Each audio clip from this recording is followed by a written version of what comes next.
속에서 기억을 하셔야 되죠. 그죠?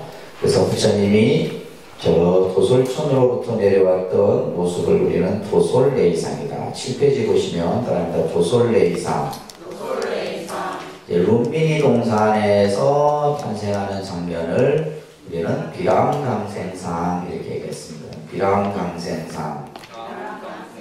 자, 그 다음에 이제 이 시다르타 태자가 동서남북 4대 문을 나가서, 그죠? 노인의 모습과 병든 자의 모습, 그 다음에 또 죽은 장례행렬, 그 다음에 출가 수행자의 모습을 보는 삼문유관상이다 라는 장면이 또 나오죠. 그러니까 삼문유관상. 그리고 이제 태자가 드디어 이제 29이 되던 해, 이제 2월 8일이라고 하는 날짜에 이제 바로 출가를 하게 됩니다. 그죠? 그래서 바로 시다르타 태자가 29이 되던 2월 8일 날 출가의 장면을 우리는 유성 출가상이다 이렇게 배웠습니다. 유성 출가상. 그 다음에 이제 설산 6년 이제 설산이라는 상징적인 것은 의미는 고행을 의미하는 겁니다. 어느 누구도 하기 힘든 그런 아주 육체적인 정신적인 고행을 상징하는데 이제 거기에서 이제 6년의 이제 수행을 이루시게 되는데 그 수행의 장면을 설산수도상이라고 합니다. 설산수도상 14쪽에 그리고 드디어 이제 보리수 아래에서 디다가야라고 하는 부처님의 성도지죠. 이 보리수 아래에서 이제 모든 번뇌를 항복시키고 깨달음을 얻는 이제 바로 정각을 이루는 부처님이 되시는 장면을 수화한마상이라고 합니다. 그러니까 수화한마상. 여기까지 했어요, 그죠? 자, 여러분들 이제 17쪽에 보시게 되면 이제 부처님이 깨달음을 얻었는데 그때 나이가 35입니다. 몇 살이요? 네, 35 끌고 가시거든요. 35이 되던 12월 8일이 우리는 이제 성도제일이라고 합니다. 일단 성도제일. 네, 그래서 여러분들이 출가하시고 그러니까 부처님이 이 세상에 오시는 날, 그 다음에 출가하시는 날, 그 다음에 성도하시는 이런 우리가 이제 불교에서는 그것을 기념 4대 기념이라고 하는데 꼭 여러분들이 좀 이제 기억을 하셔야 됩니다. 그래서 12월 8일이라고 하는 이 날은 우리 불교 신자들에게는 중요한 의미의 날이죠. 그죠?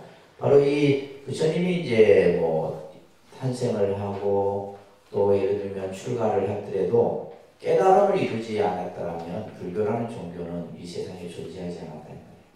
그래서 부처님이 깨달음을 얻음으로써 이 우주의 모든 이치를 깨닫게 되는 그런 위대한 성인이 되시게 되죠.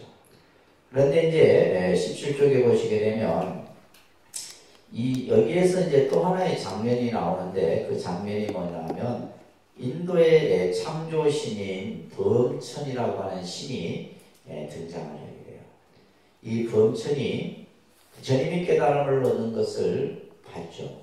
그러면서 이제 부처님이 이 세상에 출현하셔서 많은 사람들에게 좋은 말씀을 해주고 이 고통받는 사람들을 구제하시겠구나 이런 생각을 했는데 부처님께서는 자신이 깨달은 그 법을 과연 내가 이 깨달은 이치를 중생들에게 사람들 그들이 과연 믿을 것인가?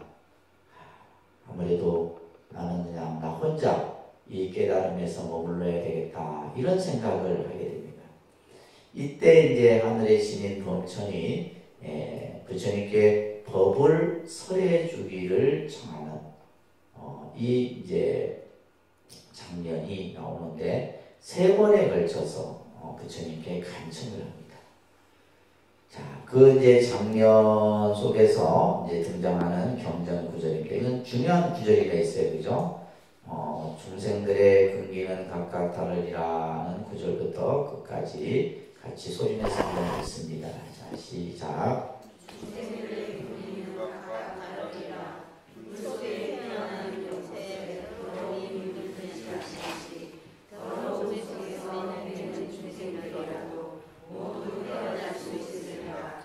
제각기 근기에 따라 법을 설하리라. 하늘의 신이여 그대의 청을 받아들여 내 이제 감로의 문을 여노니 모든 세상의 중생들아 귀 있는 자는 들으라. 낡은 믿음을 버리고. 자, 여기서 이제 중요한 첫 마디가 바로 중생들의 근기가 다르다.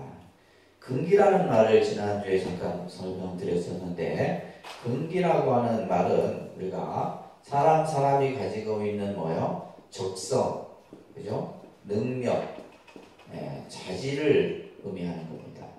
사람마다 다 다르잖아요, 그죠? 어떤 사람은 머리가 뛰어난 사람이 있고, 어떤 사람은 손재주가 있고, 뭐 이제 그죠? 다 각기 달라요.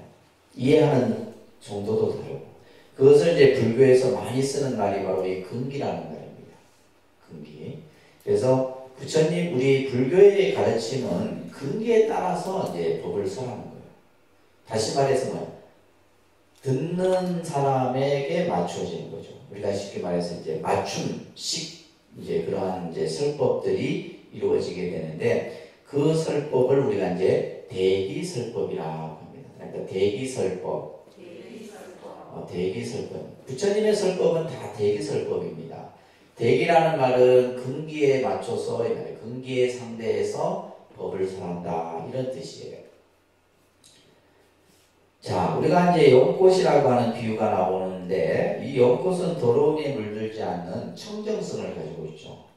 그러니까 우리가 이제 이 혼탁한 세상에 살지만은 우리의 마음은 그 더러움에 물들지 않고 깨끗하다, 이 말이에요. 그러니까 이제 중생들이 그 더러운 마음을 씻어내 버리고 나면 바로 내 이 깨달은 진리를 중생들도 알아들을 수 있을 것이다. 그래서 제각기 근기에 따라 법을 설하리라. 이제 이 제각기 근기에 따라 법을 설한다는 말을 대기설법 혹은 그죠? 근기설법이다, 이렇게 얘기를 하는 거예요.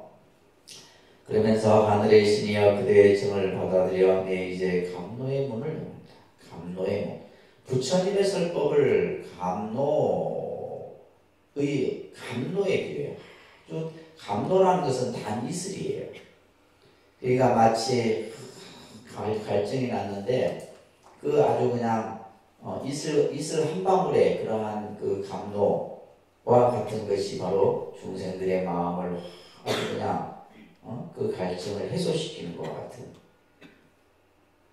중생들아 귀 있는 자는 들어라. 낡은 믿음을 버리고 라는 말씀을 하시고는 드디어 이제 이 서가모니 부처님은 이제 법을 설하기 위해서 길을 떠나는데, 처음 이제 제도했던 이가 오비구들이에요. 이 오비구들이 있는 곳이 어디냐면 녹야곤이라고 하는 장소입니다. 그러니까 녹야곤. 이 녹야곤이라는 장소는 여러분들이 꼭 기억하셔야 될 장소입니다. 여기에서 이제 이 법을 설해서 이 법을 설한 것을 초존법륜이라는 용어로 써요. 그러니까 초존법륜. 부처님의 가르침을 뭐에 비유하냐면 법의 수레바퀴에 비유를 합니다. 법의 수레바퀴. 그래서 법륜이라는 말이 바로 그런 뜻이에요. 법륜이라는 말이 이제 우리 정토회 법륜 스님도 있지만은 이 법륜이라는 의미가 법의 수레바퀴다, 이런 뜻이에요. 그래서 초존법륜이라는 것은 처음 법의 수레바퀴를 굴렸다, 처음 법을 설했다. 그래서 어디에서 설했느냐? 녹야곤이라고 하는, 그죠? 사르나트 녹야곤이라고 하는 곳에서 처음으로 법을 설하시게 되는 겁니다. 자, 여기에서 중요한 이제 장면이 뭐냐면 삼보가 성립이 이루어졌다. 뭐가 이루어졌다고요? 삼보의 성립이 이루어진 곳이 바로 이 사르나트 녹야곤입니다. 이 사진 여기 보면 여기가 이제 녹야곤이라고 하는 장소인데, 이 사르나트 녹야곤에서 불교에서 이제 가장 중하게 우리가 이제 여기는 대상이 바로 삼보죠, 삼보. 그죠? 삼보.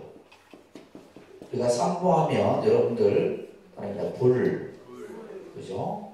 법, 그 다음에 승, 불법승, 이제 불교에서는 이 불법승이라고 하는 이 삼보를 보자는 보배 부자입니다. 세 가지 보배가 아니에요. 세 가지 보배. 그래서 우리가 이제 다른 종교는 성부, 성자, 성신이라고 하는 그러한 믿음의 세 가지 대상이 있는데 불교에서의 믿음의 세 가지 대상은 뭐예요? 불법승이에요. 그래서 사실은 우리는 불교를 믿는다는 것은 결국 삼보를 믿는다는 의미예요. 단순히 부처님만 믿는다 이게 아니에요. 그러면 그거는 이제 3분의 1만 해당되는 답이에요. 그러면 당신은 절에 다니면서 뭘 믿습니까? 라고 물으면 나는 삼보를 믿고 삼보의 가르침을 따릅니다. 이렇게 답해요. 부처님을 믿는. 그러니까 예를 들면 이 삼보 중에는 첫 번째가 뭐예요? 부처님이죠. 그죠? 부처님. 두 번째가 법이라는 것은 부처님의 말씀, 법을 말해요. 승은 뭐예요? 부처님의 가르침을 따르는 수행자들을 일컬어요. 이 세 가지가 바로 뭐다? 우리의 믿음의 대상인 거예요. 아시겠죠? 그래서 우리가 이제 불교에서 보면 모든 법회를 하든 수업을 하든 뭘 하든 우리 아까 뭘 했어요? 삼기회 있잖아요. 거룩하신 부처님께 기여합니다. 거룩하신 가르침에 기여합니다. 거룩하신 승가에 기여합니다. 그래서 이게 이제 우리 불교 신앙의 가장 근본입니다. 아시겠죠? 그래서 우리가 법당에 들어가서 절을 세 번 하는 것도 이 의미예요. 내가 절을 한 번 할 때 거룩하신 부처님께 기여합니다. 절을 두 번 할 때 거룩하신 당신의 가르침에 귀합니다. 또한 그 가르침을 따르는 수행하는 이들께 귀합니다. 이 뜻이에요. 아시겠죠? 그래서 우리가 절을 세 번 하는 이유도 이 삼보의 의미에서 그 근원을 찾을 수가 있는데, 자, 여기는 이미 이제 이 녹야본이라는 곳에서는 이제 바로 서가모니 부처님이 계셨고, 또 부처님의 말씀인 그 진리가 설해졌고, 요게 이 가르침을 들었던 5명의 스님들이 있었다는 거예요. 그래서 삼보가 성립된 장소다라고 얘기를 하는 거예요. 중요한 장소입니다. 아시겠죠? 여기에서 이제 부처님께서는 많은 설법을 하시는데 그 가운데서도 이제 우리가 불교의 사상을 한마디로 얘기하면 중도 사상이라는 말을 합니다. 이제 중도 사상. 네, 이 중도 사상이 불교의 불교는 정말 많은 다양한 그런 어떤 사상적 토대를 가지고 있는데 연기 사상도 있고 공사상도 있고 많습니다.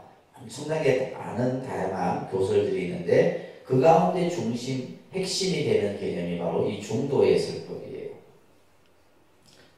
자, 그 밑에 이제 이 중도 설법의 중요한 경구입니다. 수행자들은 그 구절 같이 함께 합니다. 시작. 수행자들은 양극단을 걸어야 한다. 하나는 모든 욕망에 감착하는 것이고 또 하나는 스스로 고행에 열중하는 것이니 이것은 어리석은 일이다. 두 가지 극단을 버리고 중도의 교리를 깨달으며 마음의 평화와 진리의 체험과 열반을 성취하리라. 나중에 이제 여러분들이 이제 이 중도 사상은 이제 전문 과정에 가서 좀 더 체계적으로 공부를 하실 텐데요. 중도라는 의미는 중간의 의미가 아닙니다. 양극단이 있어. 양극단이 뭐냐면 우리가 선이 있고, 그죠? 그 다음에 악이라고 하는 이 두 한쪽 편이 있고 이 좌측 편이 있어요. 그러면 중도는 선 반, 악 반 이런 개념이 아니에요. 우리가 예를 들면 일반적으로 이제 우리가 이념으로 친다면 보수가 있고, 그죠? 진보가 있다라면 우리가 흔히 이제 정치권에서 중도 보수, 중도 진보, 중도라는 중도 성향이다 하면 보수의 성향이면서 좀 진보적 서로 가지고 이런 식으로 표현하는데, 근데 그 용어는 그냥 중도라는 용어를 일반적으로 잘못 사용하는 거예요. 불교에서의 중도는 뭐냐면 보수와 진보를 다 없애버리는 거예요. 다시 말해서 불교에서 말하는 부처님의 중도는 뭐냐, 양극단을 다 버려라. 양극단을 다 벗어나야 돼요. 다시 말해서 선도, 악도 아닌 거예요. 이게 중도입니다. 그러니까 어느 한쪽에 치우치는 게 아니에요. 어느 한쪽에. 그래서 양극단을 버려야 한다. 그죠? 양극단을 버리는 개념이 중도예요. 그러면서 우리는 보면 어느 한쪽에 치우치는데 하나는 욕망에 탐착하는 것이고 또 하나는 뭐요? 고행에 열중하는 거예요. 그래서 이것을 고락이라 해요. 고락. 예를 들면 우리가 이제 뭔가 그냥 즐거움을 추구하는 것, 또 어떤 괴로움에 빠져 있는 것, 이것도 이제 한쪽에 치우치는 거죠, 그죠? 그래서 나중에 이제 뭐 고락, 또 예를 들면 또 뭐 정사, 바른 거, 바르지 않은 거, 이런 이제 양극단이 있는데, 그래서 우리가 예를 들면 이제 일반적인 개념은 이분법적 사고의 개념을 우리는 가지고 있어요. 이분법적은 뭐냐면 지금 말한 것처럼 선이다, 악이다, 괴로움이다, 즐거움이다, 좋다, 싫다, 나다, 너다 하는 것은 이제 결국 뭐냐면 옳다, 그러다라고 하는 이런 어떤 교육을 우리는 어릴 때부터 받아왔어요. 그래서 모든 것이 뭐냐면 분명해야 돼. 그렇잖아요, 그죠? 아군인지 적군인지 분명해야 된다는 말이에요. 근데 이제 불교는 그게 아니에요. 불교는 이론론적 사고예요. 불교가 가지고 있는 사고는 원흉사고랍니다. 둥글어요. 둥글어. 이걸 원흉론적 사고 혹은 이론론적 사고를 하는데, 여기 안에는 뭐예요? 좋고 싫고 뭐 너하고 너가 없어요. 다 모든 것을 뭐 하는 거예요? 포함하는 거예요. 이런 개념이 이제 불교 세상의 핵심인데, 바로 부처님께서는 그러한 중도의 이치를 통해서 이 비구들에게 여러 가지 설법을 합니다. 그러면서 이제 이때 또 누구를 만나냐면, 여러분 교재 밑에 보시게 되면 18쪽에 최초의 이제 남자 신도와 여성 신도인, 우리가 이제 남자 신도를 우바세, 우리가 보통 이제 청신사, 청신녀 이렇게 하는데, 원래는 우바세, 우바이, 그죠? 우바이, 우바세 이렇게 이제 얘기를 하는데, 자, 요게 누굴 만나면 야사라는 청년을 만나요. 야사. 이거 참 스토리를 좀 설명드리면, 이 야사라는 청년은 뭐냐면 집이 너무 부자예요. 그러니까 이제 너무 부자다 보니까 늘 자기의 어떤 삶의 목적도 없고 그냥 친구들과 어울리고 늘 즐기고 놀고 하는 이런 생활을, 방탕한 생활을 했던 거예요. 그날도 이제 자기 친구들하고 그냥 흥청망청 놀다가 이제 그 친구 중에 하나가 집안에 좋은 폐물을 가지고 도망을 갔는데, 그 친구를 쫓아가다가 누굴 만나냐면 부처님을 만나요. 숲속에 앉아서 선정에 들어있는 부처님을 만나는데, 이 야사가 이제 부처님에게 혹시 이 길 앞을 누가 지나가지 않았습니까? 아무도 안 지나간다. 그러면서 뭔가를 이제 막 찾으려고 막 하는 거예요. 그때 이제 부처님이 무엇을 그렇게 찾고자 하냐? 내 친구 중에 누가 하나가 우리 집안에 조금 아주 감당하는 폐물을 가지고 도망을 갔는데 그 친구를 쫓고 있다. 그때 부처님이 이 야사라는 청년에게 그런 얘기를 합니다. 잃어버린 보물을 찾는 것과 잃어버린 너 자신을 찾는 것 중에 어떤 것이 더 중요하냐. 요 한마디를 딱 던지는데, 이 야사가 뭐예요? 머리에 뭔가 성광이 번쩍이는 거예요. 그러면서 그때서야 야사가, 그러면 제가 어떻게 하면 제 잃어버린 마음을 찾을 수 있겠습니까? 해서 이제 그 자리에 앉아서 부처님 법을 들어요. 설법을 듣죠. 그러다가 이 야사는 이제 크게 마음에 감동을 받습니다. 그래서 이제 그 밑에 보시게 되면 이 야사가 부처님의 설법을 듣고 찬탄하는 말이 경전에 나오는데, 이 찬탄어구가 아주 여러분들이 꼭 좀 잘 알아둬야 될 그런 경구입니다. 위대하시라 부처님이시여 부터 같이 소리내서 함께합니다. 지금 사실은 여러분들이 같이 읽는 이 경구들은 다 외우셔야 돼요. 아셨죠? 외우라는 말은 자꾸 읽으라는 얘기예요. 자꾸 읽어서 그래야지만 여러분들이 이제 제대로 된 공부를 하게 돼요. 근데 사실 공부를 제일 잘하려면 어떻게 해야 돼요? 시험 봐야 돼, 시험. 시험을 안 보니까 공부들을 안 해. 그럼 맨날 본인들 애들한테만 공부하라고 그러지. 예? 시험 보면 시험 보려면 공부하게 돼 있거든. 우리가 예전에는 출가하면 이제 시험을 볼 줄 알았거든요. 스님들은 이제 시험 공부 많이 공부했는데 막 이제 아니나 그 무슨 스님들도 승가 고시를 쳐요. 그래서 승가 고시 6급, 5급, 4급, 3급, 2급, 1급까지. 예. 스님들도 계속 끊임없이 이제 시험 보고 또 공부하고 계속 하는. 그럼 끝이 없는 거예요, 사실은. 자, 같이 한번 소리내서 같이 합니다. 위대하셔라 부처님이시여부터 위대하셔라 부처님이시여 세존이시여 넘어진 자를 일으키신 것 같이 덮인 것을 나타내신 것 같이 헤매는 자에게 길을 보이신 것 같이 또 어둠 속에서 등불을 가지고 와서 눈 있는 자는 보라 하신 것 같이 부처님께서는 온갖 방편으로 법을 밝히셨나이다. 부처님이시여 저는 이제 지금부터 목숨을 마칠 때까지 거룩하신 부처님께 귀의하옵고 부처님 법에 귀의하오며 불죄자 승가에 귀의하오니 거두어 주소서. 이게 이제 경전에 나오는 구절인데, 자 여기서 이제 우리가 불교든 기독교든 세계 어떤 종교든 그 종교에서 나오는 기도문, 또 예를 들면 하여튼 그 성경이 됐든 부처님 경전이 됐든 보면 어떤 내용이 가장 많냐면요, 찬탄입니다.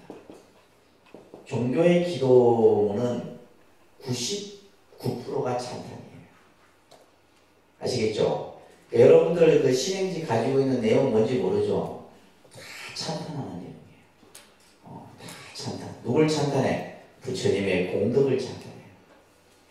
그래서 우리는 이제 보통, 그래서 이제 기독교는 찬송이라고 그러고, 그죠? 기독교는 찬송이라고 하고, 우리는 뭐라고 그래요? 찬불이라고 해요. 따라합니다. 찬불. 그러니까 이거는 이제 찬송은 다 이제 노래로 하는 노래. 그러니까 스님들이 하는 연부를 범패라고 그래요. 범패. 뭐라 한다고요? 이 범패 소리는, 이거는 이제 어떻게 보면 범이라는 것은 이것은 하늘의 소리다. 패자는 소리 패자고, 범은 이제 아까 브라만 범청 할 때 그 하늘을 뜻하는데, 그러니까 스님들이 내는 소리는 뭐요? 하늘의 소리예요. 그러니까 예를 들면 진짜 연불 잘하는 소리, 연불 잘하는 스님 연불 듣고 있으면 그냥 내가 그냥 저절로 번뇌가 없어져. 마음이 맑아져. 그리고 그게 이 소리에는 반드시 뭐가 있어요? 소리에는 뭐가 있어요? 음이 있게 돼요. 소리에는 뭐가 있다? 그 음을 익히셔. 예를 들면 기독교 성경도 그냥 있는 게 아니에요. 그들 나름대로의 음이 있어요. 그들 나름대로의 음이 있습니다. 그래서 이러한 찬송과 찬불이라고 하는 이 의미는 결국 뭐냐면 신을 찬탄하고, 또 불교에서는 부처님의 공덕을 찬탄합니다. 그래서 기도라는 것이 뭐냐? 기도는 찬탄이다. 이렇게 한마디로 얘기해요. 기도는 뭐라고요? 찬탄. 근데 여러분들은 찬탄할 줄 몰라. 그래서 기도를 못한다는 거예요. 기도는 찬탄입니다. 예를 들면, 그러면 우리가 이제 절에서 찬탄을 가장 표현하는 것이 뭐냐면 불보살의 명호를 부르는 거예요. 그것을 우리가 절에서는 뭐라 하냐면 정근이라고 해요. 다른 데 정근. 여러분들 법당에서 서가모니불, 서가모니불, 서가모니불, 관세음보살, 관세음보살, 관세음보살 부르는 거 있죠? 그것을 정근이라고 해요. 그러니까 이 정근의 의미는 뭐냐면 부처님의 뭐를 찬탄한다? 공덕을 찬탄한다. 요즘에는 이것도 한 5분, 15분 정도 하게 되면 좀 힘이 든다 생각이 들고, 15분 넘어서 한 30분 지나면 힘든다는 생각이 없어져요. 그리고 나서 1시간쯤 쫙 하면 그것도 뭐예요? 서서 하거나 절을 하면서 계속. 옛날 그 절에 다닌 분들은 다 그렇게 했어. 요즘 여러분들은 이렇게 할 근기가 안 되잖아요. 그렇게 하게 되면 뭐냐면 찬탄을 하게 되면 우리 마음이 어떤 심리작용이 나오냐면요. 환희심이 생겨요. 뭐가 생긴다? 뭐가 생긴다고요? 환희심. 그죠? 이거는 이제 이론적으로 내가 백날 설명해도 여러분들은 모르는 거예요. 해봐야지. 내가 예를 들면 서서 부처님 영어를 그냥 1시간을 쫙 부른다 생각해 보세요. 그러면서 어떤 사람은 갑자기 막 눈물이 나고 그 눈물은 뭐예요? 환희의 눈물, 기쁨의 눈물. 그래서 이 환희심이 일어나는 거예요. 마음속에서 뭔가 기쁨. 그러니까 여러분들이 이제 보통 우리가 이제 종교 뭐 성당이든 교회든 사찰을 찾는 사람들이 보면 처음에 올 때는 뭔가 마음이 우울해져서 오거든. 그죠? 마음이 편치 않기 때문에 저희 찾잖아요. 그쵸? 네. 마음이 내가 뭐 행복하고 괴로울 일이 없으면 저리 올 일이 뭐 있어요? 존경하는 것도 필요 없어요, 사실. 근데 뭔가 내가 세상 살아가는데 근심이 생기고 걱정거리가 생기고 뭔가 내가 어떤 기대감, 어떤 뭔가 기대하는 이런 것들이 있기 때문에 뭔가 좀 잘 돼야 되는데 이런 뭐 여러 가지 그런 것 때문에 사실은 우리가 교회도 가고 성당도 가고 절에를 가는데 그 마음들이 이 찬탄을 통해서 뭘로 바뀌냐면 근심 걱정이 뭘로 바뀌어요? 환희로 바뀌어요. 그래서 기도를 내가 잘 하고 나면 뭐야? 굉장히 기분이 좋은 거예요.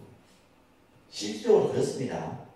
기도를 막 아주 그냥 내가 정말 열심히 막 그냥 하고 나면은 내 마음이 아주 환해져. 밝아져요. 그래서 그 밝은 기운을 가지고 내가 집에 가. 그러면 집의 기운도 어떻게 되겠어요? 밝아지죠.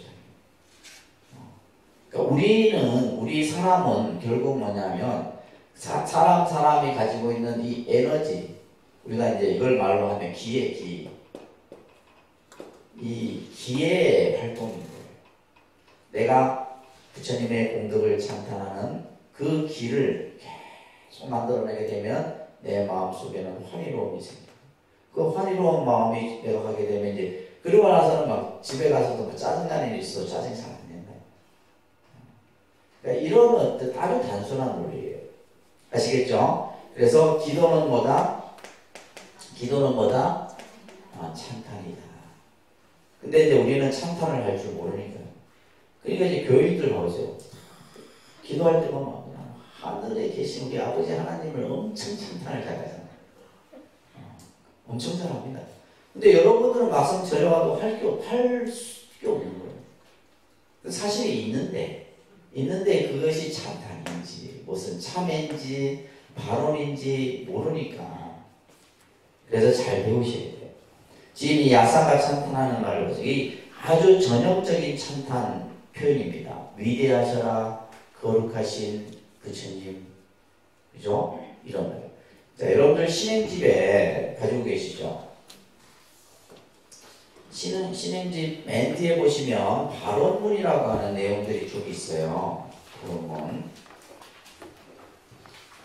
자, 48조 480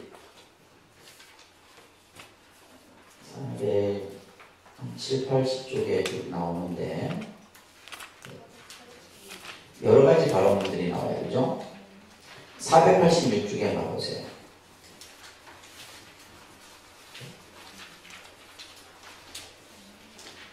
자, 예를 들면 이 참회기도 발언문에 요 위에서 지금 6단락이 뭐예요? 부처님에게 내가 찬탄과 내 마음을 표현하는 거예요. 그러니까 이런 표현들을 할 줄 알아야 돼요. 이거는 지금 이제 이대로 하라는 게 아니에요. 처음에는 이대로 하세요. 이대로 하는데 하다 보면 뭐예요? 자기 소리가 나요.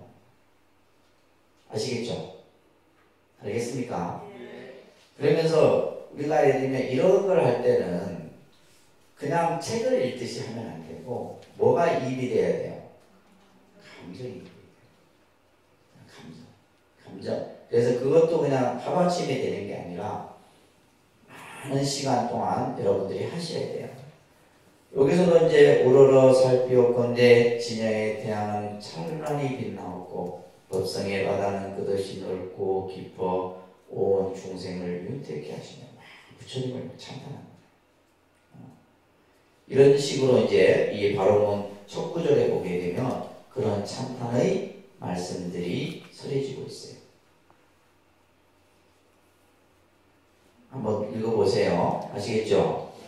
이런 것들이 이제 내가 만들어져야지만 내 스스로의 마음에서의 어떤 그런 원들이 자연스럽게 만들어집니다. 넘어진 자를 일으키신 것 같이 덮인 것을 나타내신 것 같이 헤매는 자에게 길을 보이신 것 같이 계속 찬탄합니다. 부처님은 이런 분이다. 부처님은 나에게 이와 같은 분이다. 그러면서 온갖 방편으로 법을 밝히셨다. 부처님이시여 저는 이제 여기서 중요한 말이 지금부터 목숨을 마칠 때까지. 우리 아까 예불문에 뭐 했어요?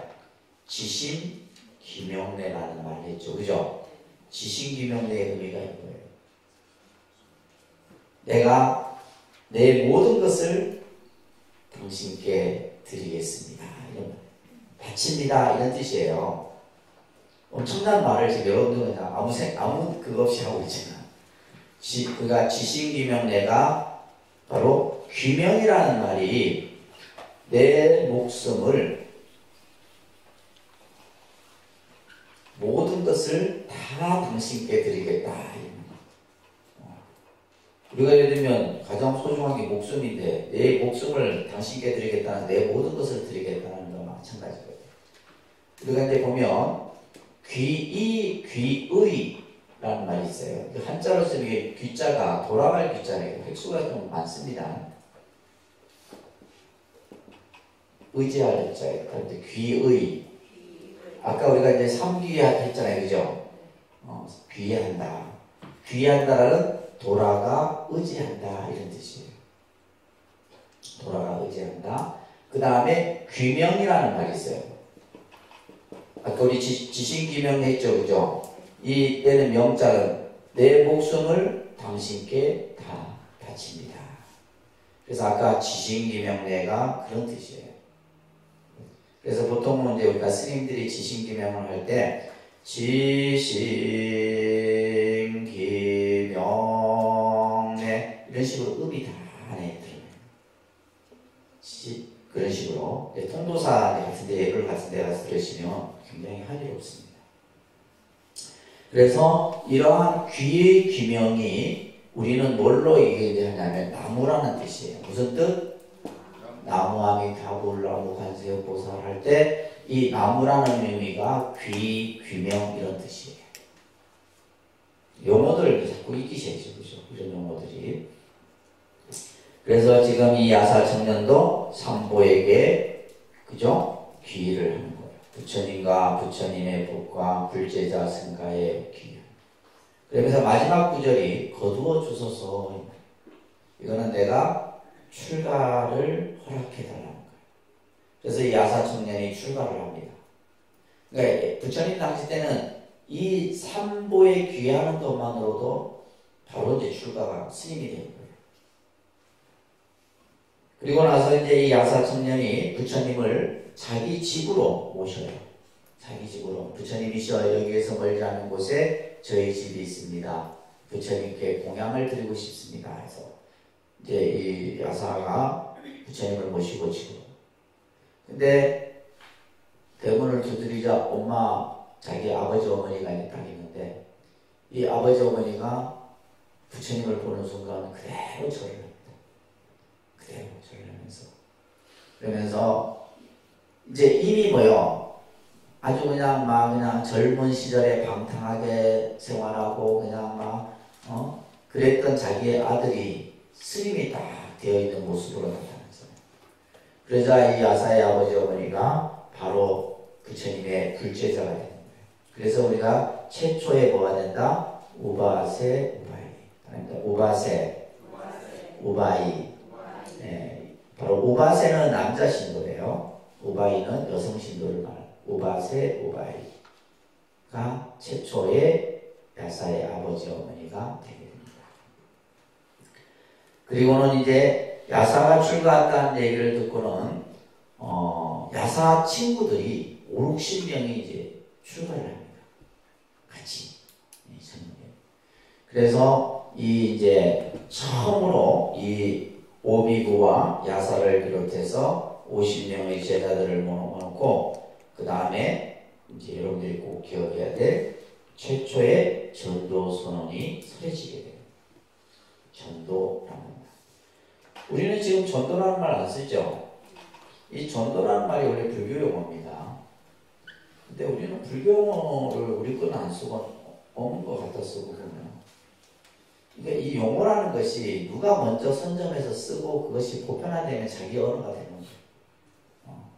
우리는 이제 전도라는 말, 왜 이 전도라는 말이 이와 비슷한 용어들이 몇 개 있는데 보면 이제 기독교에서 많이 쓰는 선교라는 말이 있어요. 이 선자는 별선자입니다. 그러니까 하나님의 가르침을 편다하는 거예요. 이거 맞는 말이에요. 그들이 사용하는 말에 맞는 선교사 이해하잖아요. 그죠? 선교사. 그리고 우리가 예를 들면 이제 불교에서는 포교라는 말을 쓰는데 이 포자도 뭐냐면 넓을 포자예요. 가르침을 널리 전한다 이런 뜻이에요. 근데 이제 이 전도라는 말이 이제 지금 부처님의 이 최초의 전도 선언이라고 하는 것이 등장함에도 불구하고 우리는 이 전도라는 말을 잘 안 써요. 이 전도라는 한자를 보면 이 도라는 글자가 중요합니다. 이 전자는 전한다 이런 뜻인데 이 도라는 것은 이치입니다. 세상의 이치고 우주의 이치를 말하는 거예요. 도라는 것은. 근데 예를 들면 기독교는 이걸 말하는 종교가 아니거든요. 그들이 말하는 것은 뭐예요? 그들의 신의 가르침을 얘기하는 것인데 사실은 그래서 우리가 이제 이 전도라는 말이 우리들이 써야 되는데 그래서 최초의 전도사도 불교 경전에서 나오고 이 전도라는 말이 원래 우리가 사용했었는데 이걸 사용을 안 하고 있죠. 그래서 기독교인들의 마치 전염을 주는데요. 전도라는 말. 우리가 예를 들면 장로라는 말도 마찬가지입니다. 금강경에 보면 이제 그 경전 같은 데 보면 장로, 수고리, 장로, 사립을 장로라는 이 호칭이 나와요.